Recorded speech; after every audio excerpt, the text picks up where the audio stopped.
Ako si Nadri, isang tamad pero sisikapin kong maging masipag kaya tara samahan niyo ako pumaldo. Napakarami natin nakuha dito na double booking. So guys, dito tayo maghihintay sa area na to guys, sa bandang Commonwealth Fairview. Hindi ko alam kung sakop pa rin to ng Commonwealth pero alam ko sakop pa rin to eh. So ayan guys, buti na lang pinasukan tayo ng booking at ngayon kukunin na natin yung booking natin. Ayan.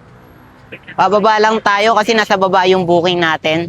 Daming merchant dito guys, so kaso minsan matumal din dito. Ayun o, dito sa baba yung Ever Market. Dito ko kukunin yung booking ko. Samahan niyo ako guys.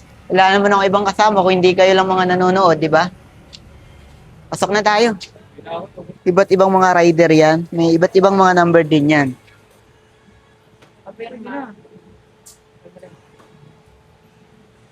So ayan, pipirma muna tayo. Ang hirap pala pumirma kapag isang ano lang, no? Ayan, okay na yan. Nagalitan tuloy tayo ni ate, nagkamali pa tayo. Kunin ko na to, sir.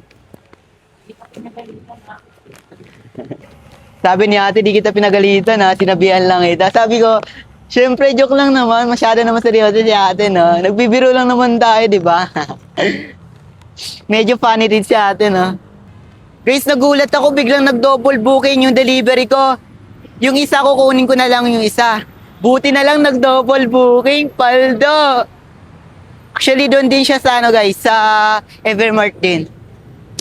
Tara, kunin na natin yung isa. Dapat pala kinuha ko na rin yung isa. Pero kung kinuha ko, hindi ko makukuha yun kasi ano, medyo marami din yun. Hindi ko madadala lahat yun, di ba?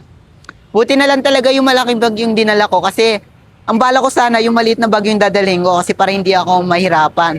Para makaupo ako ng maayos. At buti na lang talaga malaking dinala ko. Okay? Tara, kunin na natin yung isa pa. Medyo lawlaw na yung ano ko, yung pants ko. Pero okay lang yan. Naging double booking ko na rin po to. Kunin ko na po ha. Ayaw nga no, magpipirma pa pala ako ulit.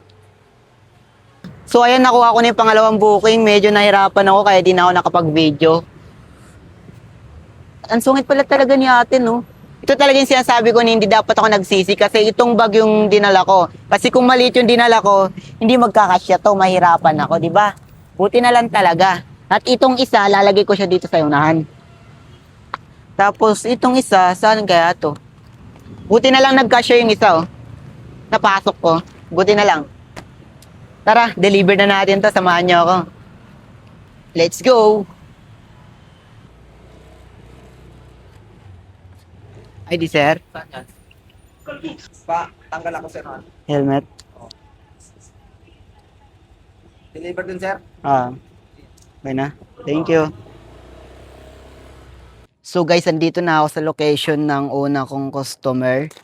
So ayan, andito pala siya guys. Wait lang. Pwede, okay po. Hello po, shoutout nga po pala kay Ann Villanueva po. Ah, ma'am niyo po yan. Okay, thank you po. Okay guys, na-deliver na natin yung first order ng customer. Okay.